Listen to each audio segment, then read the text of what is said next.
Well, thank you all for coming out on a rainy evening.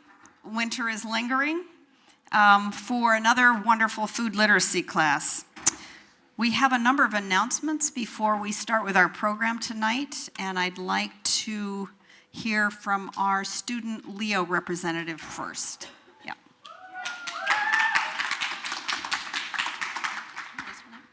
Hi, so I'm Hoyan, and I'm a senior in the RC. I'm also currently doing a lot of work with the Leo bargaining. For those of you who don't know, Leo is a lecturer's employee organization, and a lecturer is a non-tenure track faculty. They teach 31% of the classes here, so chances are you've had someone who was a lecturer before. And right now they're bargaining for a fair contract. Basically, if you are a lecturer and like a level 1, which is a lot of them, right now if you're like a single parent with one kid, or if you have a partner and you have more than one kid, you're making $10,000 below the living wage in Washington County, just as like some of the stuff that they face, along with just like work precarity in general as a public health issue. And that also sort of like moves into food justice or like environmental as in general, just because a lot of the lecturers actually have to take on a second job or they qualify for public assistance. So that means that they're getting food stamps or food aid. And so what we're asking people to do is show up for open bargaining for the administration. When students show up or people who aren't lecturers shows up, it just shows the administration that people actually care. We have enough money to pay them, but all that money is going into our $10.9 billion endowment, which doesn't actually help. And as students, we should really be caring that our tuition dollars aren't even being used to fund our education, which is the reason we're here in the first place. And so if you don't mind pulling out your phones, it's a Facebook event, and it's called Stand with Lecturers Now - Weekend of Action, and it's being hosted by 15 different groups and counting, and they're also thinking of striking on Monday and Tuesday, and there's just a bunch of action items there just as a way to just catch up with them, figure out what Leo is. This is a really, really big issue that's going on in campus, and it's very much a silent issue sometimes, so just wanted to bring awareness to that, and if you are interested, all the information's on the Facebook event. So. Thank you. Great. I'm now going to invite Lily Fink-Shapiro to talk about preparations for our very last class meeting, which is only 2 weeks from today. Great. Thank you, Catherine. So our last class is April 17th. Next week we have the congressman here, Earl Blumenauer, and then the last class, April 17th, who we're not having guest speakers, but we're going to kind of turn it around and do a synthesis from the semester and hear from some of you. So I'll make this announcement, and then we'll follow up for students. You'll receive more details through Canvas, and for community members who are attending, you will receive more details in your next, or in a newsletter later this week. So we're asking for students and community members to kind of turn it around. We want to hear from you. We're asking for 5-minute presentations from you. We want to hear about what has been most impactful for you throughout the semester, what's been most interesting. If you want to take the opportunity to talk about what really drove you nuts this semester, you can do that if we accept your proposal.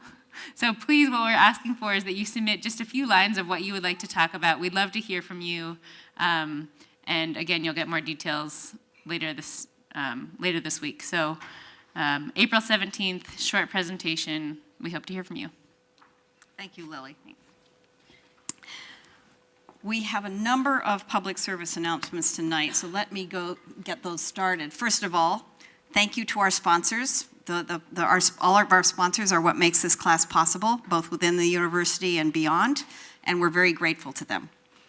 A couple of interesting talks. Tomorrow is one called Can a Hamburger Build World Peace? We could even rephrase that, can a veggie burger build world peace if we want, but lessons on how food builds community one plate at a time.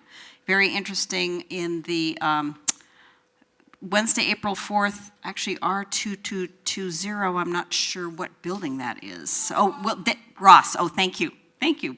Right, Davidson Institute here. So that sounds like the connection between food and world peace sounds like a very important topic, so if that interests any of you, please check this out. Also tomorrow night, on a slightly different topic, fracking, there's a documentary featuring an alum of the university, Sandra Steingraber, who's an activist in New York State and who's been very involved in the anti-fracking movement in the state. And she is coming to accompany this documentary film about her at the Michigan Theater tomorrow night at 7 p.m. I believe the School of Environment and Sustainability is sponsoring this, and they would like people to RSVP just to get a count of people coming, but it is free and open to the public. Sandra Steingraber is also giving a second presentation on Thursday, April 5th, 1 p.m., Michigan League Henderson Room, about Silent Spring Revisited. And this is kind of important for all of us because Rachel Carson, who is the author of Silent Spring, was in many ways the person that got the environmental movement started in the United States, and she was very concerned about the connection between pesticides and not only human health, but also environmental health. So that's very relevant to the food system. And so Sandra Steingraber will be reading from a book that she's written about this topic. Another really interesting event, this one in Detroit, is a book talk by a food writer, Andy Fisher, on the subject of big hunger. And this will echo many of the themes that we've been hearing about over the semester. April 11th, noon to 1:30 at Sacred Heart Church in Detroit. So we will put these announcements up on the Canvas webpage for those of you who want to know more about them. And then finally, I believe this is a Planet Blue Ambassadors Community Gathering, Thursday, April 12th. Planet Blue is a student organization that is all about different aspects of sustainability on campus, and they have a gathering in Palmer Commons, April 12th at noon. So I believe this is the last of our community announcements. Thank you all for bringing these to our attention. Well, our theme tonight is innovations in marketing in the food system. Now, over the semester, we have learned that 1 in 6 working Americans is employed in some aspect of the food system, that most farmers, farm workers, and food service workers are grossly underpaid. A high proportion of people living in poverty are farmers, farm workers, and food service workers, disproportionately including people of color. The industrial food system generates vast quantities of cheap, unhealthy food. And most Americans do not eat enough of the foods that are the basis of a healthy diet. Linking all of these conditions are the price, the marketing, and access to food. And achieving a just and sustainable food system, the overarching theme of our class, necessitates major changes in the marketing of food. Marketing with the goals of supporting the livelihoods of farmers, increasing access to fresh, healthy foods, and building local leadership, rather than increasing the profits to wealthy corporations. So we are fortunate tonight to have with us 3 pioneers who are in the process of recreating the food system in their own arenas. So let me introduce our panelists in turn, and then we will hear from each one of them.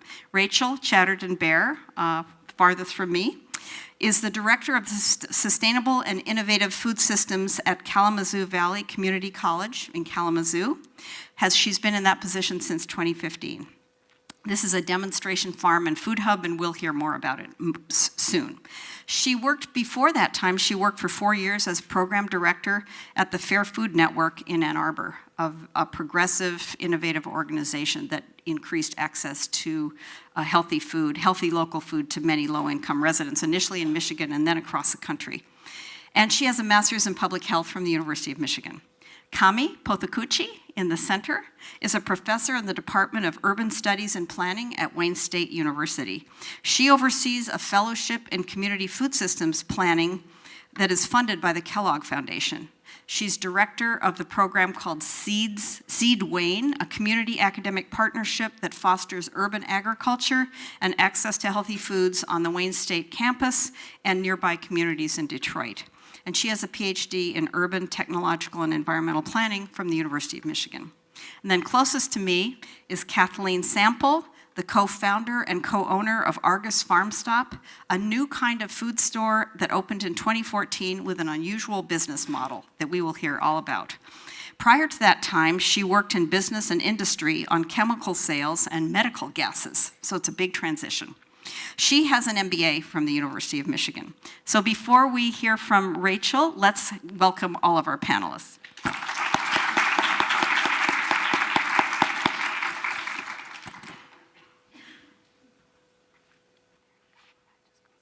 Okay. Great. Sounds like my microphone's on. Do you hear me? Okay, I'm kind of buried in my scarf here, so I hope it won't be too muffled. And I was asked as the first speaker to give sort of an overview of the kind of some of the concepts that we're going to be talking about tonight. So I'm giving myself 3 extra minutes, but I'm still going to set a timer because I can talk about this for hours. And in fact, I teach a whole semester class on this at Kalamazoo Valley Community College. So all of the challenges in the food system that you've been discussing in this semester, that we just heard, the laundry list of them, oftentimes the solution to many of those challenges is buy local. And consumers are encouraged to know your farmer, get to know your food system, participate in your local food system, and buy local. And the options that we have are go to the farmer's market, join a CSA, visit a farm stand or a U-Pick farm. But as we were talking before the class, a farmer's market is really an expectation for a business that is completely untenable. What other business in the world operates 1 day a week in good weather? And that's a quote from Kathy Sample. I can't take credit for that. But there are a lot of opportunities to start to rebuild some of the local and regionalized food systems that used to exist in this country. Not to pretend there ever really was a sustainable food system in this country, but there were genuine local and regional food supply chains with small distributors serving smaller markets and neighborhood-based stores that were easier for people to access and were more supportive to the farmers because there were fewer middlemen in the process. So there's a movement going back toward that. The USDA has defined the term food hub. How many people have heard of a food hub? How many of you think you could actually define it? So the joke in the industry is if you've seen one food hub, you've seen one food hub. They all look quite different, and they have different business models and different arrangements, but the USDA has defined them as organizations or entities that actively manage the aggregation and distribution of source-identified local and regional food items. So there's a lot of terms in there that are very specific. So it's an organization or entity that's actively managing aggregation or distribution. So a farmer's market doesn't count. The farmer's market has a space for farmers to come, but they're not actually handling the food.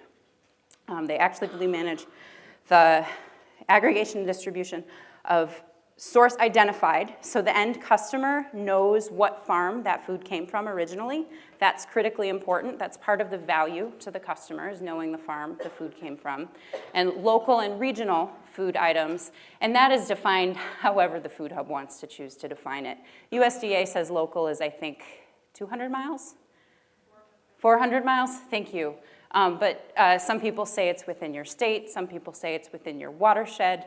You can choose your own definition. But those are the key elements of what is now known as a food hub. And there's a really active network of food hubs in Michigan. There's probably about 10 at this point. The number's always changing. New ones are popping up. Some are going out of business. And they all look, as I said, very different. And I work with one of the newest food hubs in the state. It's called Valley Hub at Kalamazoo Valley Community College. Hey, that was exactly 3 minutes. Now I get my own 5 minutes. Oh, that was your question. I'll come back to it. So what we're going to do is take a virtual tour of the facility where I work. So I am the director in the Food Innovation Center at Kalamazoo Valley Community College, which is a new facility that was part of a development called the Bronson Healthy Living Campus. It's on the south side of Kalamazoo's downtown, adjacent to our largest hospital, Bronson Methodist Hospital. And it was part of a larger development that was intended to spur economic and community development in this particular part of town by training students to understand the connections between food, health, sustainability, and economic development. The partners in the project were Kalamazoo Valley Community College, Bronson Hospital, and our local mental health care partner. And we built 3 buildings. The Culinary and Allied Health Building, that is north, inexplicably, in this diagram, if you know Kalamazoo. So the Culinary and Allied Health Building, hey, is this one here. This is a primary care clinic for our mental health facility. And then this is the Food Innovation Center down here. So it's a large building. We're about 16,000 square feet on about 5 acres of reclaimed brownfield floodplain, which is a whole fun puzzle that we're dealing with daily. This is a floor plan of our building. We have a visitor center, which is a non-formal education space exhibiting various food systems topics. One small classroom seats 30. We have an indoor grow room of about 3,000 square feet where we do hydroponic indoor intensive production. And we have a large processing and distribution space, which is where the food hub action happens. And then a number of storage and maintenance, et cetera, spaces. We have a staff of currently 5, soon to be 7 full-time people, and about, depending on the day, about 12 part-time staff. Here's a view on a lovely summer day of the Food Innovation Center. Looks like a futuristic barn. And our main function as an educational facility is to support the Culinary Arts and Sustainable Food Systems degree program at Kalamazoo Valley. And it's a traditional culinary program, except that we also make our students learn how to grow food. And we make them take a course in local and regional supply chains, and we make them take a social science course called Introduction to Sustainable Food Systems, where we cover a lot of the same topics that you have been learning about in this class. The goal of that is to help these chefs, as they go into their careers, understand their role as change agents in the food system. They can educate their customers, they can make different choices in what they prepare, and they can understand that those choices have further economic and social effects. We really want them to understand that. But in addition, we're running a social enterprise. This is our visitor center, our classroom, some of our students in our classroom, our indoor grow room, and I'm really gonna skip over the growing operations, though they are a fascinating dimension of what we do. And some of our products that we grow, little seedlings, are tomatoes, freshly grafted, getting ready to go to the greenhouse. This is a rotary garden or a bee pod. It's a interesting way to do hydroponic production, and one of our intensive grow stack systems, and our aquaponic system. So we have a system with tilapia. They poop. The poop fertilizes some lettuce. We eat the lettuce. The lettuce is the cash crop, not the tilapia. And we have a greenhouse outdoors with a number of different hydroponic systems out there as well. This is a large, full-scale aquaponic system. Some of our students, Deidre is one of my favorite students. She's one of the students who came into the program not having a clue why she was learning to farm, and she is one of the most enthusiastic students now, and she's gonna be an incredible chef and really understand her role. But this is what we're talking about. This is our food processing facility. So our food hub is called Valley Hub. We are a social enterprise, which means that we are trying to run a business that at least breaks even, but we also have social functions. The business model of our food hub is that we buy food from local farms at the prices they set. We use an online platform where customers can go on and choose the food that they would like to buy. We aggregate that food and we distribute it. We are able to pick up food from farms. We have one refrigerated truck. It is there. Or we take delivery at our site. And what these guys are doing here is our light processing operation. So about 2/3 of the food that we supply goes out in its raw, farm fresh form, and the other 1/3 we are processing into fresh cut product for institutional food service use. My time's up, but I'm gonna talk for like 30 more seconds, okay? Okay. So we're processing for institutional food service use. And the reason this is so critical is that institutions like hospitals, like school systems, like universities with cafeterias are serving thousands of meals a day.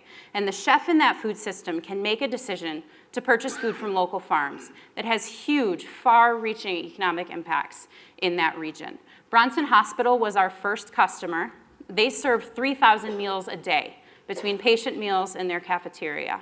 Their food budget, for purchasing budget, is millions of dollars a year. And they have made the commitment to source 70% of their food locally. But they can't do it without this kind of help. They need to receive food in a form that their chefs can work with it, and their kitchen staff can work with it. And they need an assurance that it's coming to them safely from the farm, fresh and free of contaminants. And so we provide food safety assurance, and we provide that fresh cut product that they need. Denzel, he's so photogenic. He's one of my favorite students. He's actually a student in our culinary program, so he's getting some excellent food handling experience. And Tom over here is One of the workers who works with us through MRC Industries Incorporated, and they're an agency that employs adults with barriers to employment, such as developmental disabilities and mental illness. So we have a number of partnerships where we are working to provide a supportive training environment for people starting their careers or just looking for satisfying work in the food industry that pays well and helps them feel like they are really connecting with their food system. I'll stop there. My time's up. Oh, sure, we'll go back to my question. Here's some of our products. We processed 15,000 pounds of asparagus, or 1,500 pounds of asparagus last spring. It was not nearly enough. So we'll go back to my question, which was at the beginning.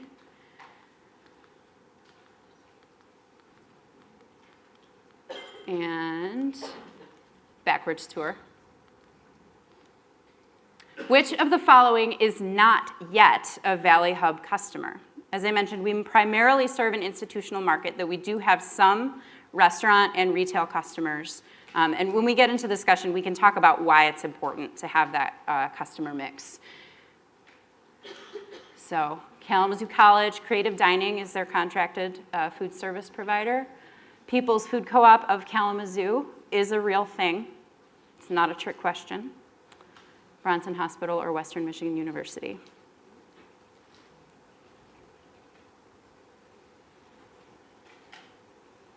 Is it going to do something? Okay. Western Michigan University. Y'all are correct. That is true. And we can talk about why, and it's not, no, I'm not trying to knock on Western Michigan University. There's very real reasons for that. And Kalamazoo College just placed their first order today. So. All right. Woo! All right.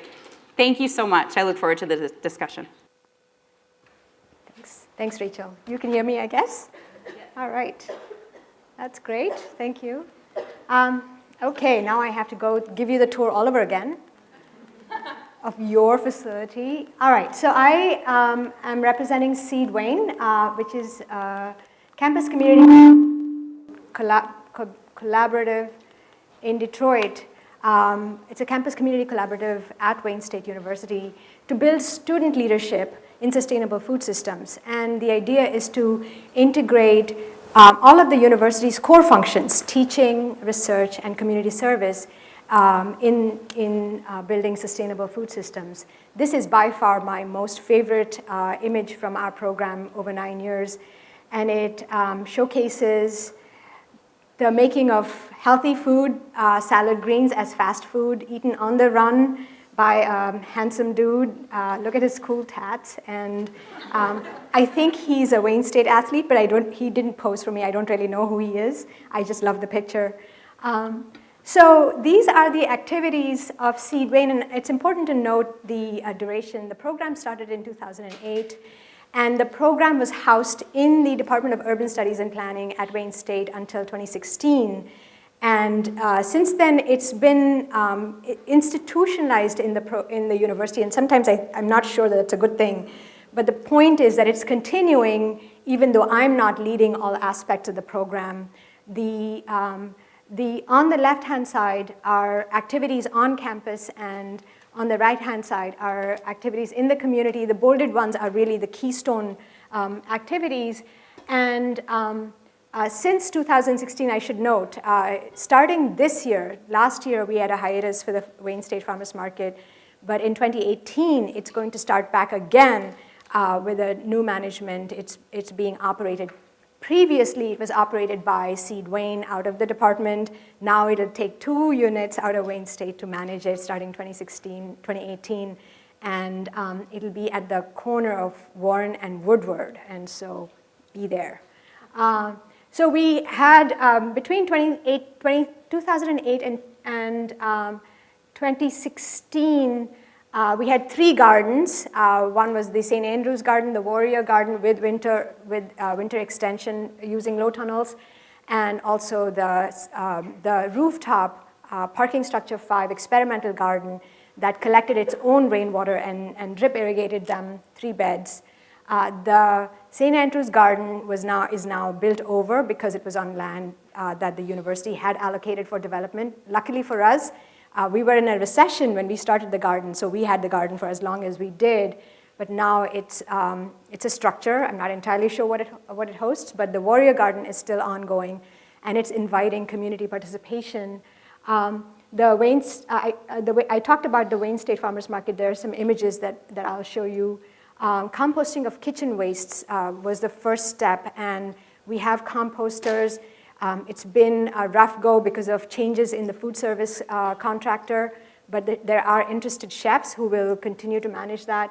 And then we work with students, student groups, with various activities, and you can Google Seedwain and read all of the archives of the Seedwain newsletter. And this is really where the action is with the Seedwain that is in the Department of Urban Studies and Planning, and that is these field-based and classroom educational activities, most particularly the fellowship in community food systems planning, and I'll talk a little bit about that.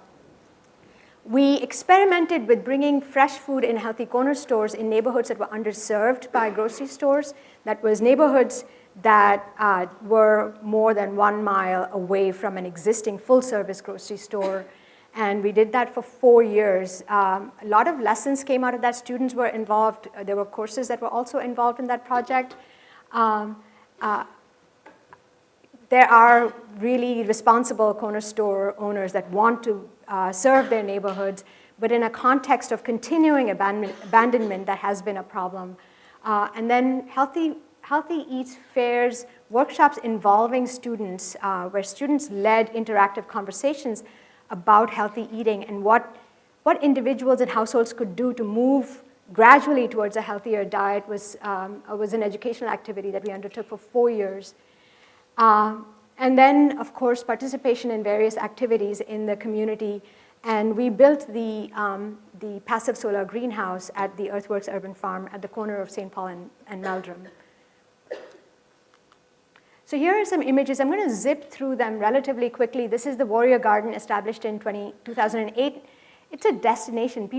Administrators will bring their guests to the garden. And here on the right-hand side, you see images of the salad greens that were eaten in the cafeterias on Earth Day in 2011. This is the Warrior St. Andrews. This is the allotment garden comprised of students, staff, and community members. The rooftop parking structure 5. These were self-contained structures that collected their own rainwater in barrels and drip irrigated. Our flagship project, 22 weeks, that ran for 9 years on Cass Avenue. We had a variety of vendors, between 12 and 16 vendors, including between 6 and 8 Detroit growers. And it was important to have a mix of growers and prepared foods. It was always there were always more applications for prepared foods and especially desserts, and we wanted to have a balance. And as I said before, it is under new management starting 2018. We put anywhere between $250,000 and $300,000 a year in the hands of local growers.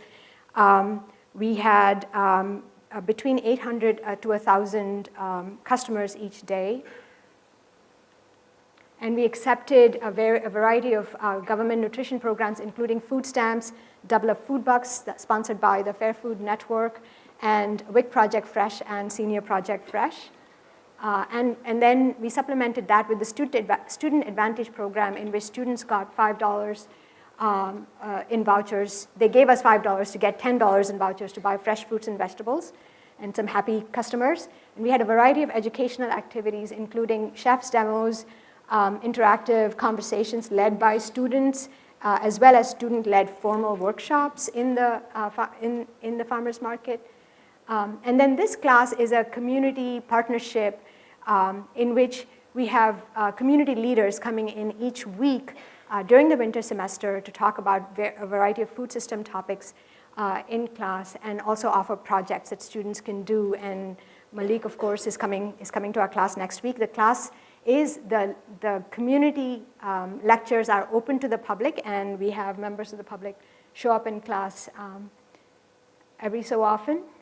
And then the Detroit Fresh, this was a pilot project to see if we could help corner grocery stores carry fresh fruits and vegetables. And these were some of the marketing materials we developed. The idea was to connect each store to a produce wholesaler and do outreach in the neighborhood around the store to see if we could develop a little bit of a self-sustaining dynamic so that once the community knew what they wanted and came into the store on a regular basis, and the store started ordering from the wholesaler, that then we could get out of that process and there would be a self-sustaining dynamic. That worked for some stores that did not lose, in neighborhoods that did not lose population at a high rate. Most stores were in neighborhoods that were losing population at a higher rate than the city as a whole. And you can see on the right, the owner replaced the top shelf of the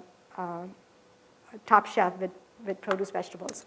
Fruits and vegetables. All right, I'm going to stop there. I'm happy to answer questions, but I'm going to give it over to the next speaker. Oh, clicker question.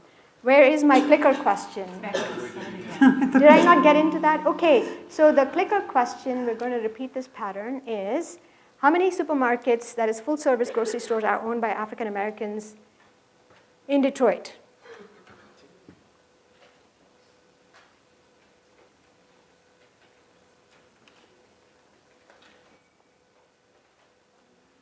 And this is of great interest in the community in Detroit.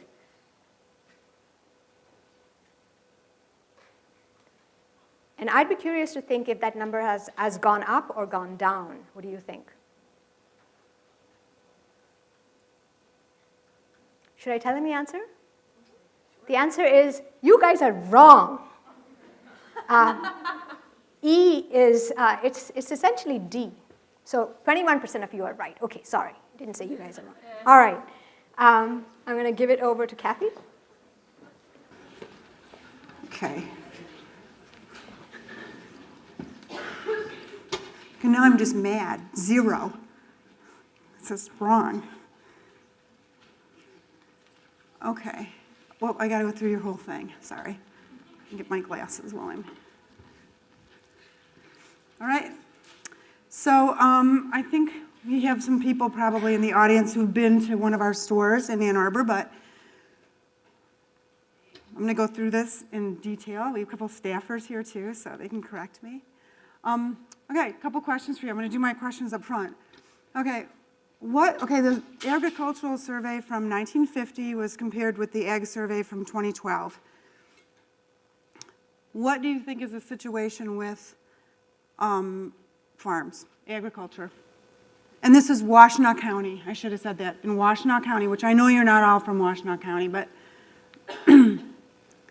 so what do you think? Are they joining up and consolidating? Are they closing? Are we specializing with Michigan, special Michigan produce, or are we becoming a dairy farming state?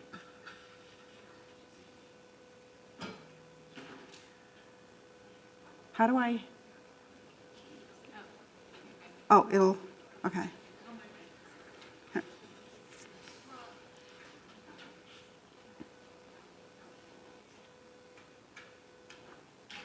Okay, you're just smarty pants. They're closed. The farms are closing. Now remember, this is 1950 to 2012, and things are changing a little bit, but small farms are closing. So consolidation in Michigan is not a big thing like it is out west. There has been consolidation, but in Washtenaw County, small farms were closing their doors between those dates, and I'll show you some information on that in a minute. Okay. What's the 5-year survival rate for a small farm? So let's say somebody starts a small farm in Washtenaw County. What's the 5-year survival rate?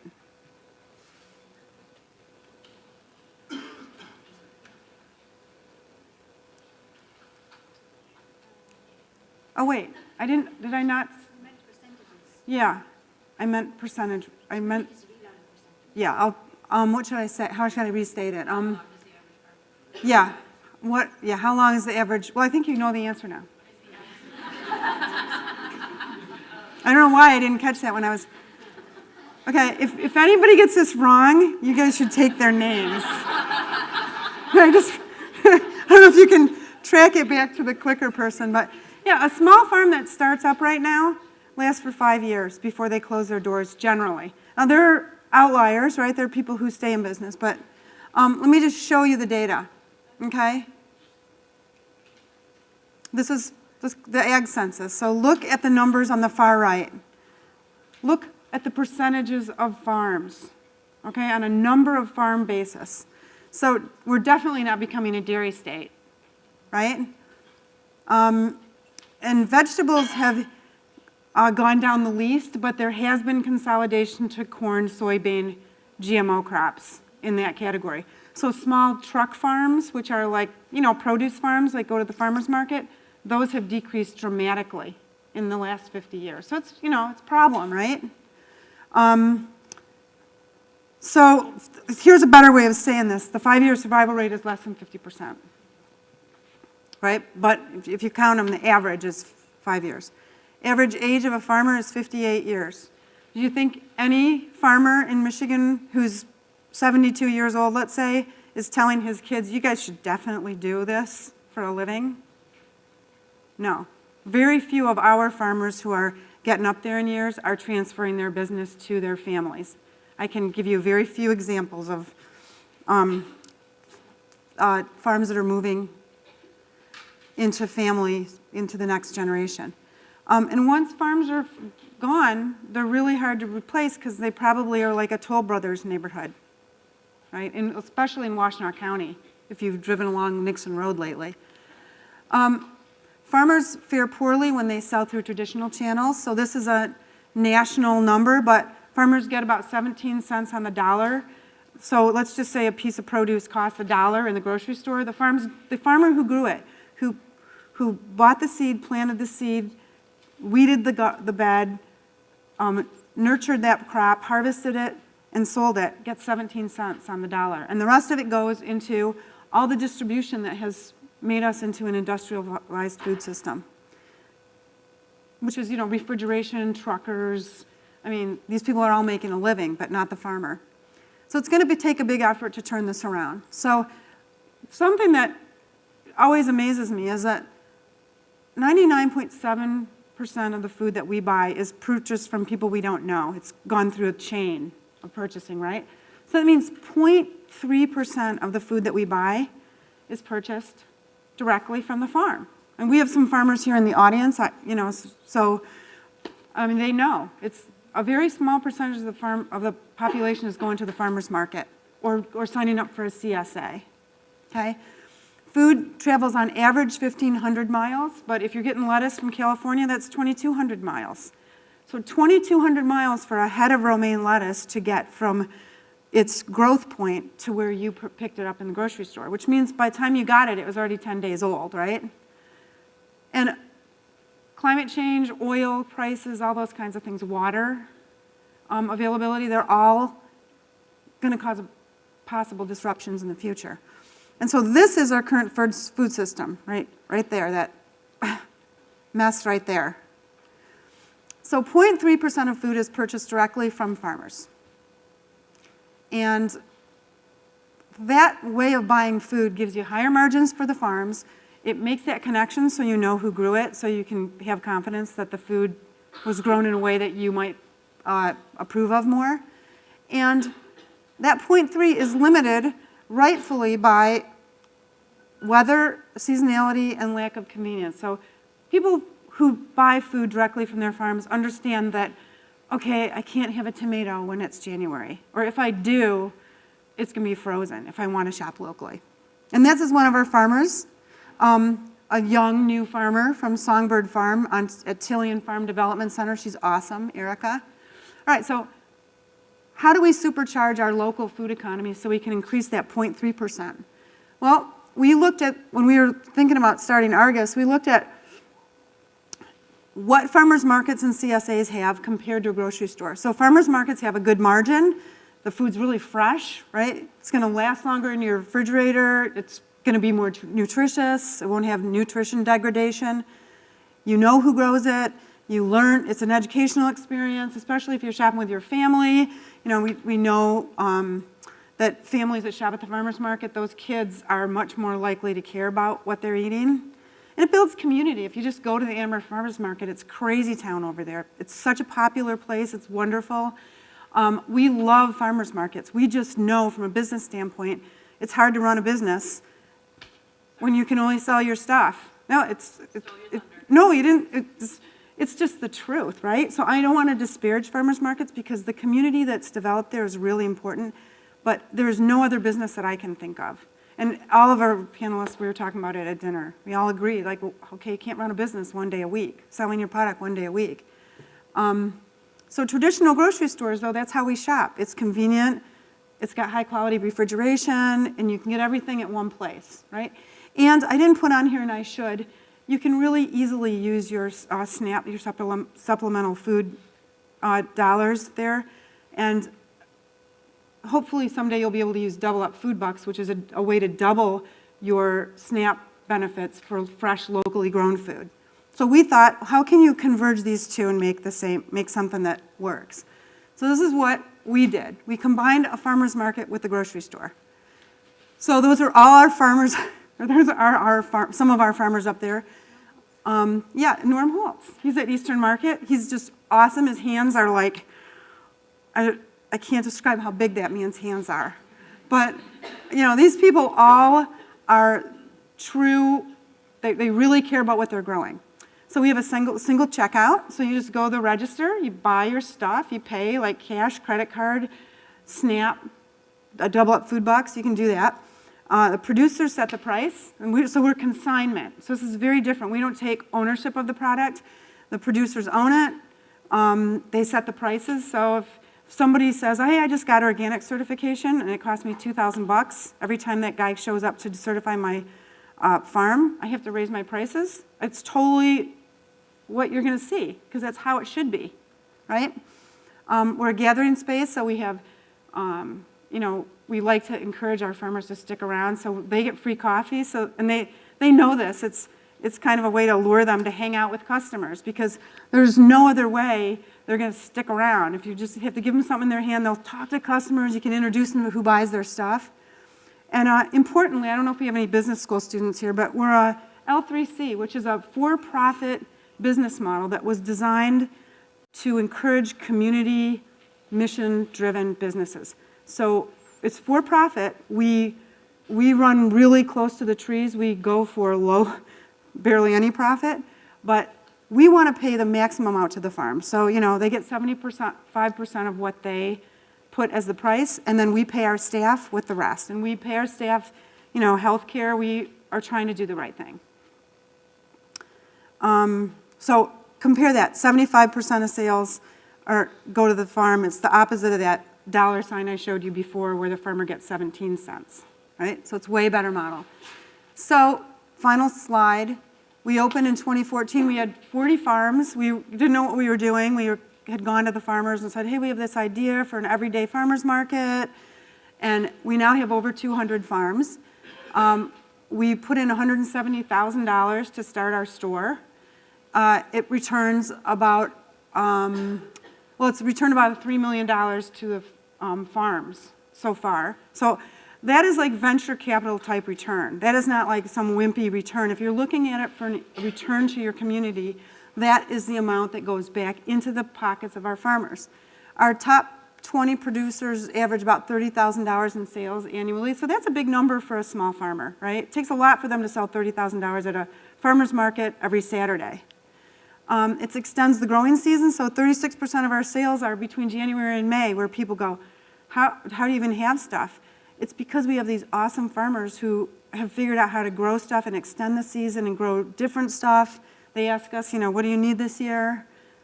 And we are an open source model. So on our website, you can find our financials. You can look at what we spend in every single category. We're not trying to make money at this. We're trying to see if this model can work and be translated into other areas. So, okay. So that's where we're at. We're really happy with how it's worked. And it's worked in large part because community members have supported this model. A lot of you probably have been in there. We are trying desperately to get more students into our Packard store because it's like right in the middle of where the students live. So I did not mention one thing, which is you can't run a business on 25% margin on lettuce. Like, any business school people here? it doesn't work. But if you have a coffee bar, which makes lattes, right?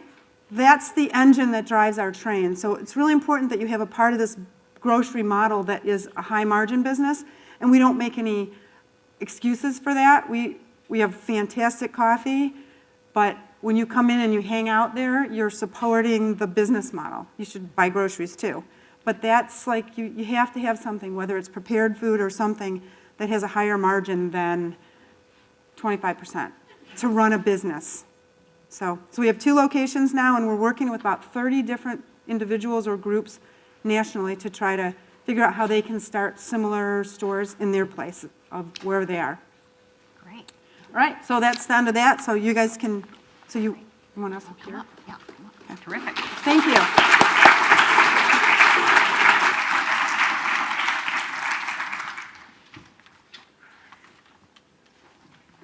So we're going to have a, let's see, is this on?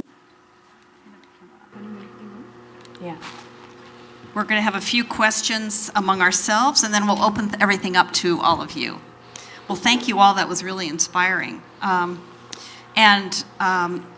have a whole bunch of questions to ask, and let me just start with something that I think all of you may answer, but in a slightly different way. Is your organization or your work, depending on what's relevant, increasing the access to healthy foods for underserved and low-income community members? And if so, how? Anybody can, wherever you want to start. Yeah. Sure. So the farmers market was planned as a way to leverage the spending power, the grocery spending power of the university staff and faculty to create benefits for the surrounding community. And we've done that. We deliberately located on a bus route and on a main street so we could get chance traffic. And because we also take double up food bucks, we found over the years that has really helped the residents around the market to increase their access to fresh fruits and vegetables in ways that they otherwise would not. Rachel, do you have anything to add to that? Yes, our food hub, with its focus on institutional customers, the end game is really to support the public schools. Kalamazoo Public Schools serves about 14,000 meals a day, and they qualify for categorical eligibility for free and reduced lunch, which means over 75% of their student population qualifies. And for a lot of those students, that's the only meal they're getting, is the meals that they're getting at school: breakfast, lunch, after-school snack. And so our goal is to build up the supply chain so we can be supplying fresh, healthy, local produce into those school meals so that those kids have that food to eat. In the meanwhile, we do donate all of our surplus to Ministry with Community, which is a day shelter in our community, and to Loaves and Fishes, our packaged items, which is our local food bank. We offer double up food bucks and SNAP benefits, right? And it's important to understand we have some farmers. Is that me? What is that? Is that me? I think it was me, sorry. Oh. We have farmers who come in and use SNAP benefits. So it's across the board. So the demographic using SNAP does not like to shop at farmers markets. Does anybody know why? Because if you show your bridge card or something like that, it can be stigmatizing for people. Yep, it's stigmatizing, and some farmers markets they give you like a wooden token, and then you have to take the token out into the market and hand the farmer a token, and it becomes cumbersome. It's just not, we're trying to fix that, but we need to I think maybe IPSI has a better take-up of that. They've done a really good job of addressing that, but in the Ann Arbor market, we don't get a good population of underserved people, and neither at our grocery stores, because they're really cute, and I think people don't shop in a boutique-y place, who are on.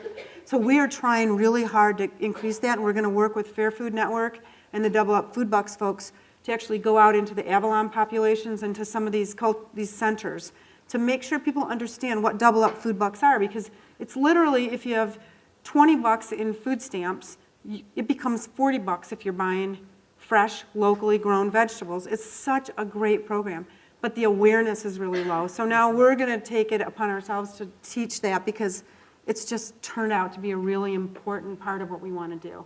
So we're trying to lift up the farmers, but we're also like, wait a sec, you got to do the right thing with the customer base. Well, that kind of leads in, some of the things you all have said leads into my next question, which is how do you balance the needs of farmers, both urban and rural, and farm workers to earn a living wage with the need for low-income people to purchase healthy local food? So on the one hand, we've heard a lot about the cheap food problem over the semester, and it's very clear that food is undervalued. And so it makes sense for the prices of food to increase to reflect the amount of resources and work that goes into it. But then on the other hand, we have a large low-income population in the country that is very underserved. So it seems like it's one of those situations where if you try to fix one aspect, you're hurting another. You're increasing another very serious problem. Yes, like that is the thorny, gnarly problem that we're all trying to deal with. And I spent a lot of time thinking about this, and this is something that also came up when we were talking before the class. And a lot of times we talk about food access and making food more affordable, and we're avoiding talking about poverty when we do that. I mean, people who have money don't have a problem with food access. People who don't have money do. So it's not necessarily about the price of the food or where it's available. It's about poverty. And that's a challenge that I think our country is really afraid to address head on. It's bound up in capitalism and in racism and all of these scary things that we are historically not good at addressing.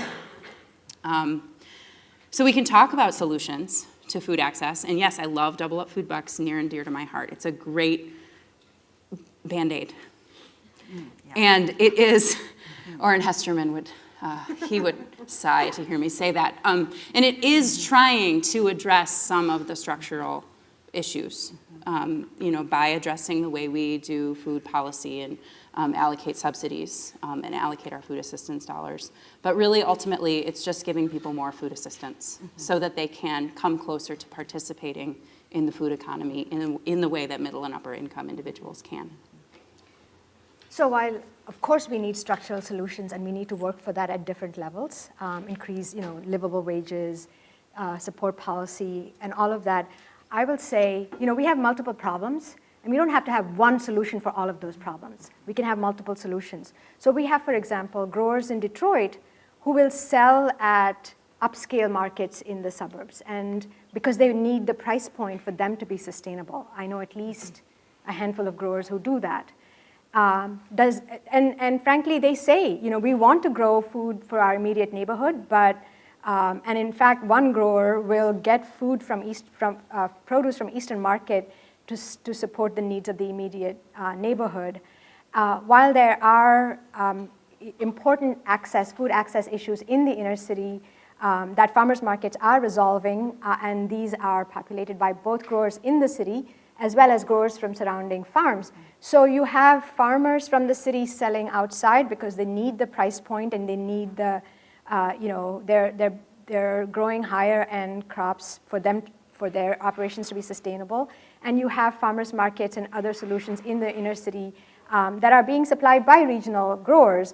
And so we need those immediate solutions. These are still local regional solutions while we're working on the broader policy issues and the addressing issues of poverty, for example. I can't add to that.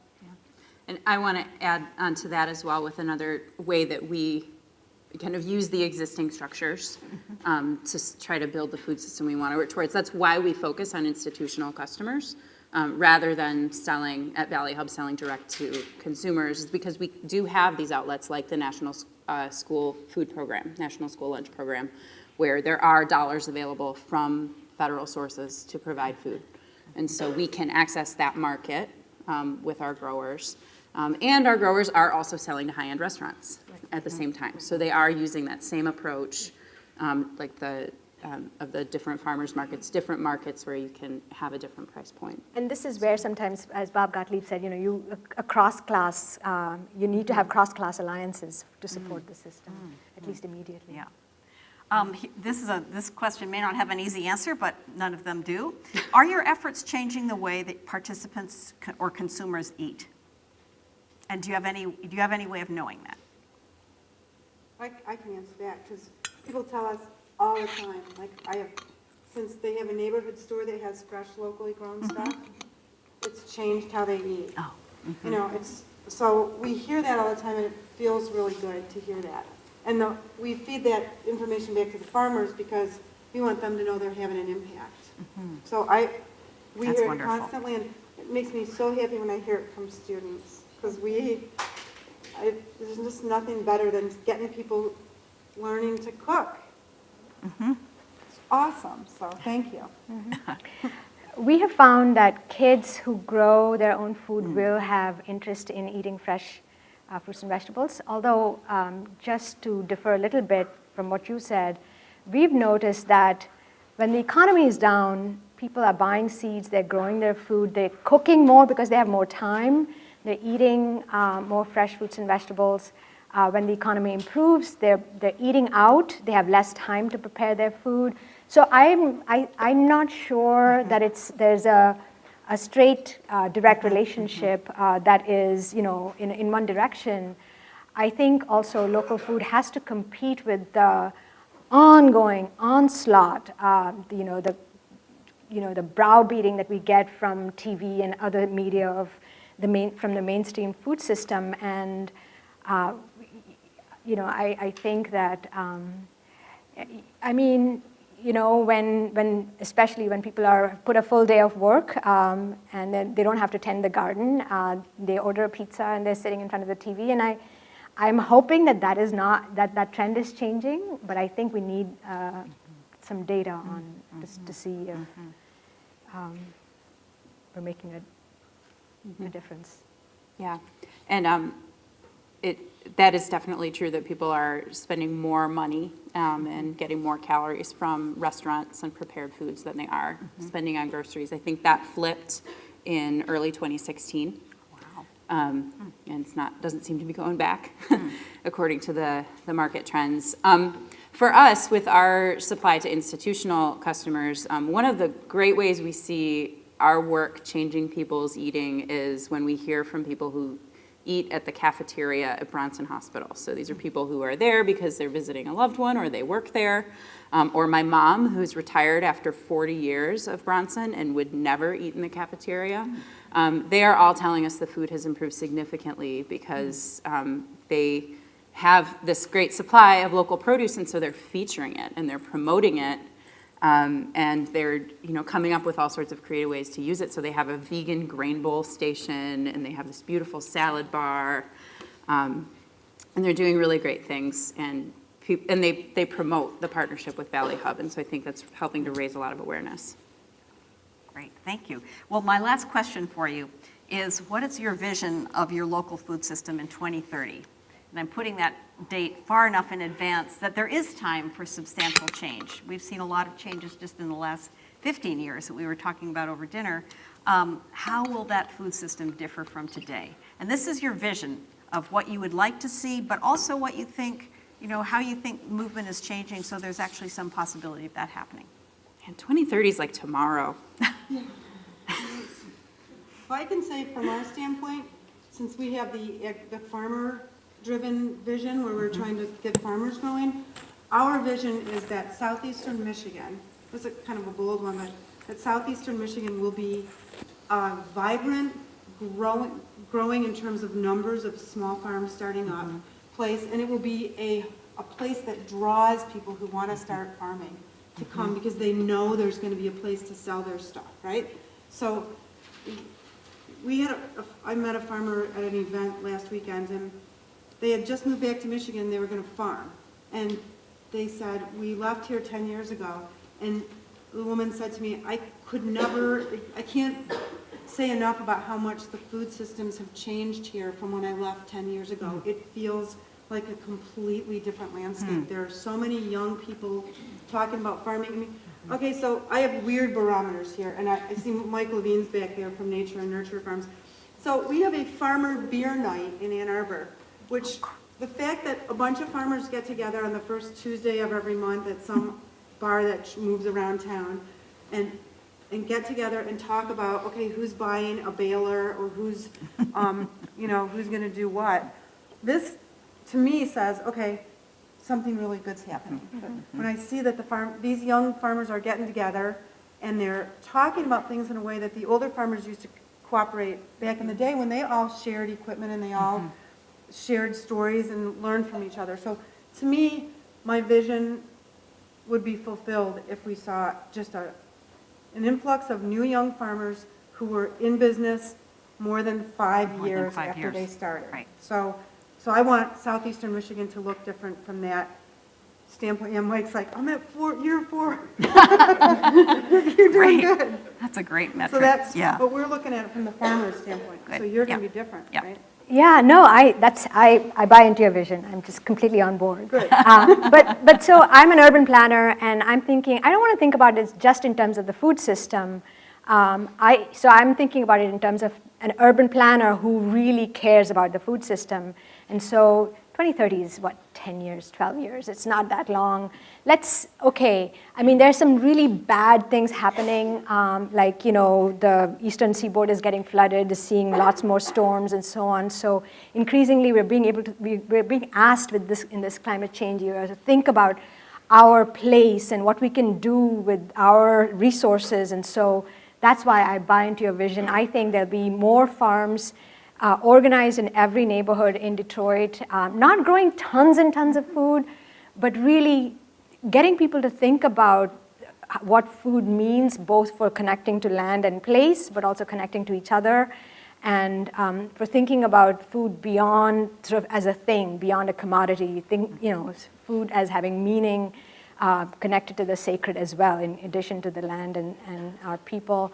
And I would like to see our region become smarter, really putting, thinking about putting more resources in already developed areas and thinking about preserving more land around the inner city and growing more food and growing capacity as well.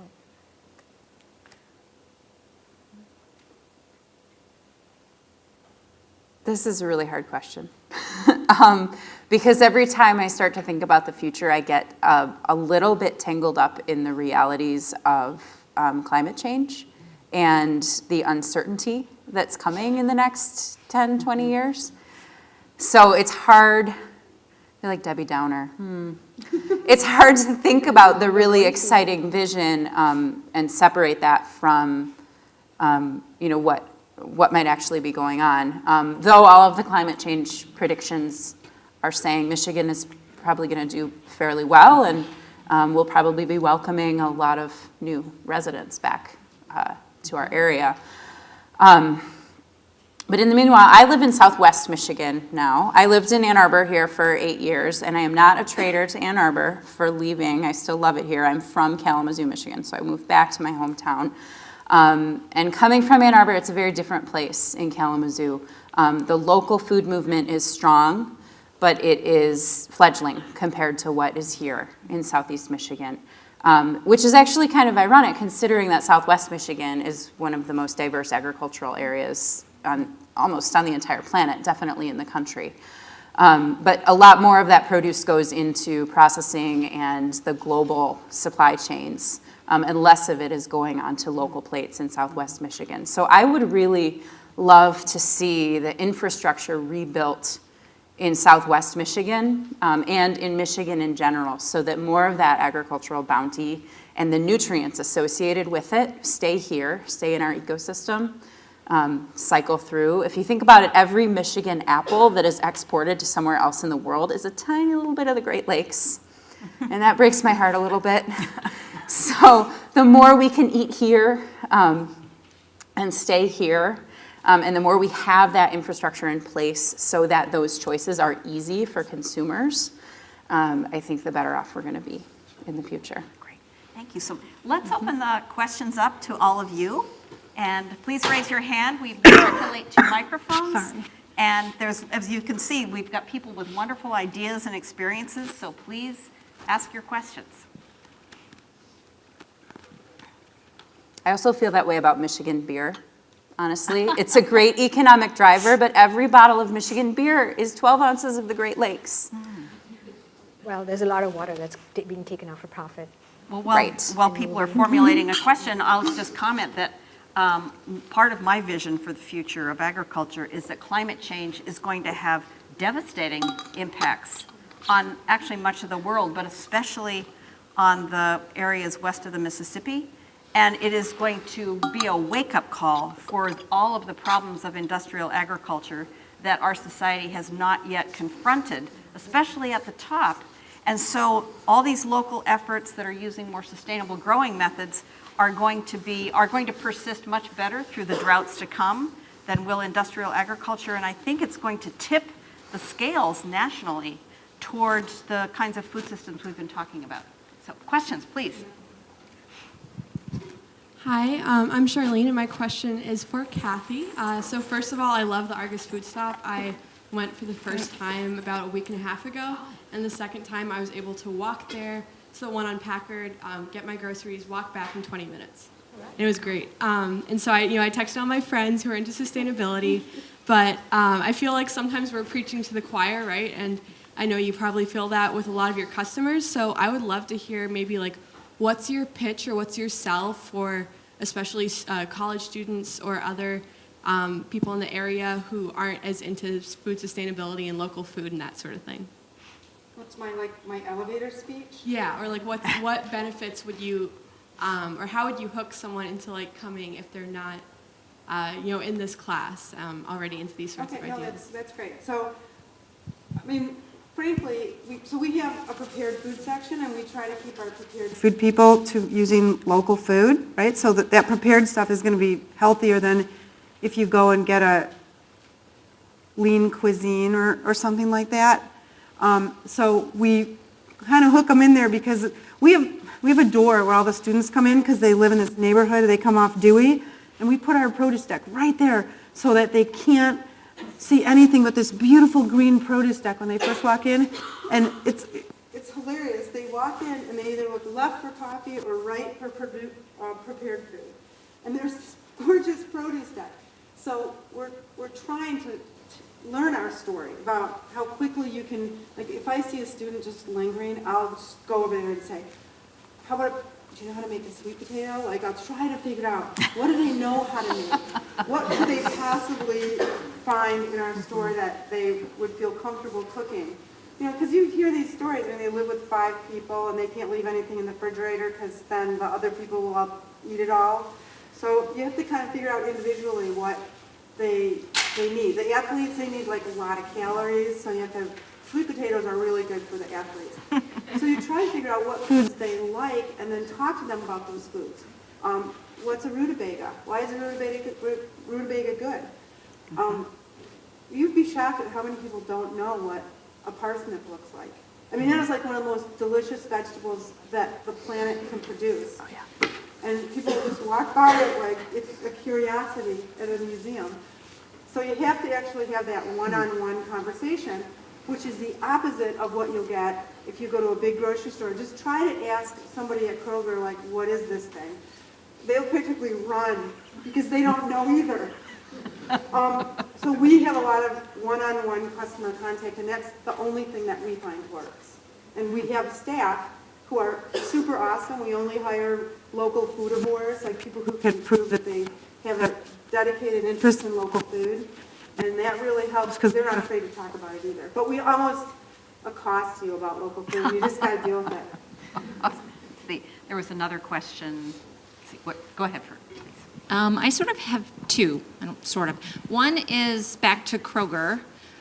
When I go into Kroger, I see signs that say so much of our produce is from local farmers, and you see a picture of that local farmer, and da-da-da-da-da. So the first question is what do you tell the people when you say, but we have local produce and we're supporting our local community? What do you tell them when they say, well, I go into Kroger and this is what I see? That's the first question. And the second question, I guess, is for Argus. The second question is for any of the panelists. If you could have, what would be your dream, say, policy or support structure or something like that at either a state or federal level that would help keep these farmers and local institution kinds of things from failing after 5 years? Subsidize vegetables instead of corn. That's a perfect answer. So the Argus question, so I would just say, when you go to Kroger, just ask them, so I did this at Bair the other day. I went into Bair, and sometimes I get to do competitive price shopping. So I went in, and there was this big banner hanging from the Bair's ceiling. It was huge. Like, that banner probably cost $500 to make. And it had this picture of this father and son farmer with their, like, 3 cows behind them, and it said the name of the farm, and it was adorable. And I thought, okay, I'm going to find out where that stuff is that those guys grew. So, like 40 minutes later, I have not found an answer. I've talked to every manager I can find. Those people don't exist in that store. They're just like, either they made them up or it was unbelievable to me. So I want to counter that, checking it out. actually. So being from the west side of the state, Bair Where is a Grand Rapids company. So this is a complex answer, so don't jump to conclusions until I get to the end of it. Bair has been doing local since before local was cool because it makes good business sense. When product is in season in Michigan, they buy Michigan product, and they do know their farmers. They make handshake deals, and they buy product from Michigan farmers when it's in season, and they are buying thousands and thousands and thousands of pounds of Michigan product from large commercial operations. So it's a matter of scale, first of all. So the farmers at the farmers market are selling probably in the hundreds of pounds of product, of each individual product. Bair is selling that in like 15 minutes across the state. So you really have to think about the scale. And when it's in season in Michigan, they are buying it. It's real. If you go into the store and they say, these are our local products this week, which they do all summer long, they have a poster for every week, it's true. They're from Michigan farms. You don't know those farms. You don't know specifically which farm it's from. They're mixed from the various farms. It's their way of hedging their bets, and if one farm has a loss, they've got other sources. And they have to have all those produce items all year round. So when it's not the season, they're not getting it from Michigan, and they're not going to tell you when they do the changeover, so you don't know.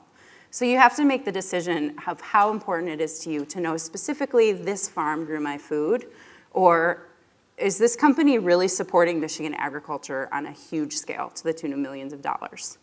And so She's right about that, but I will say, you're never going to be able to find an employee who's able to say. That's true. And that's important to me because a lot of it is industrial food. I have to also give credit to Bair for actually growing a lot. They actually have grow operations where tomatoes and cold water, they do grow a lot of stuff. But the scale does require industrial food. But I still could not find anybody in this Ann Arbor Bair to tell me who are those guys and where is their stuff in this store.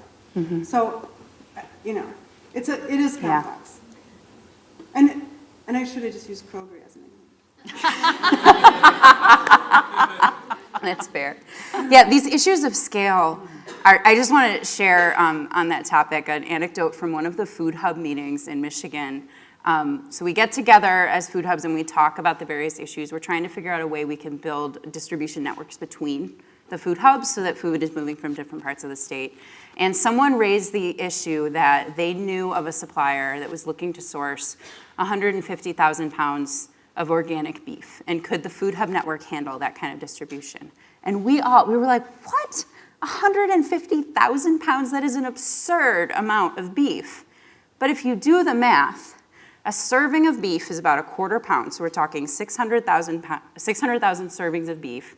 That is less than one serving of beef per resident of the city of Detroit. One serving. And we were balking at the idea of supplying that amount of food. It's a tiny amount of food relative to what Michigan needs. So these issues of scale, when you start to think about how we do all this stuff locally, get so kind of terrifying and overwhelming. And you really, at some points, I just have to marvel at the efficiency and complexity of the industrial global system. I just want to say one thing about the policy stuff, because I'm curious about what you guys will find about policy, but we find that our small farms feel very handcuffed by the policies that have been developed for certain food products. I'm going to give you small farm eggs as an example, right? A farmer has 50 chickens or 25 chickens, and they want to sell their eggs. And currently, Michigan food law is written so that the only place they can sell those eggs is at a farmer's market. Or direct to consumer, like go take them to work or sell them, right? They actually have put the word consignment in the law, so they can't even sell them at our store because they're not licensed. And so what's happened is the food laws, and they're done for safety reasons, have kind of gotten to the point where it's ruled out the fact that small farmers can do those products, like eggs. You have to have an egg washing station where you disinfect the eggs. You do things to the eggs that you don't need to do if you have healthy chickens. And then it costs you a lot of money. And these laws were written with big egg farm people on the committees so that it prohibits the small farms from staying in the market. So there have been a lot of instances of these laws. Beef is another problem too. Like if you just have a small herd of cows and you just cull a few cows at a time. The regulations make it really hard. And so these small farms have really, I mean, it's like the farmer's market. It's really a lot of work to sell your few chickens or eggs or beef. And how do you see us moving past that in this state? Can I add to this? So we were confronting, we had multiple values that we prize in the food system. And in our various projects, we were trying to balance those values for that particular venue or constituency. So for example, for the Detroit Fresh Corner stores, the most important value was carrying fresh produce because that was lacking. We were thinking, well, can we connect a farmer? Can we make sure it's organic? But the value at that point was fresh. In our farmers market, it was fresh and local, and in our community garden, it was fresh, local, and organic. Organic in terms of how we handle the soil and making sure we don't add chemical pesticides and fertilizers and so on. And it was important not to impose that set that we have in our gardens everywhere, even though we recognize that it would be nice to have local, organic, fresh in the corner store. At that point, for that market, we had to prioritize fresh. Makes sense. So I want to, when you carry multiple values, you have to figure out what solution makes sense, and that it's not a cookie cutter approach. Any further policy thoughts, folks? You guys got to change policies. Because I Right. know some of you are Right. policy majors. You got to help us change these food laws so that small farms are not at a disadvantage. And there's a farm bill coming up. Right. So Well, you have a and chance. speaking of that, two things. Our class has come almost to a close, but next week's speaker is Congressman Earl Blumenauer, Democrat from Oregon, whose office has written a very progressive version of the Farm Bill. So we're going to be talking about policy all next time, so thank you very much for that question. And let's thank our panel of wonderful ladies,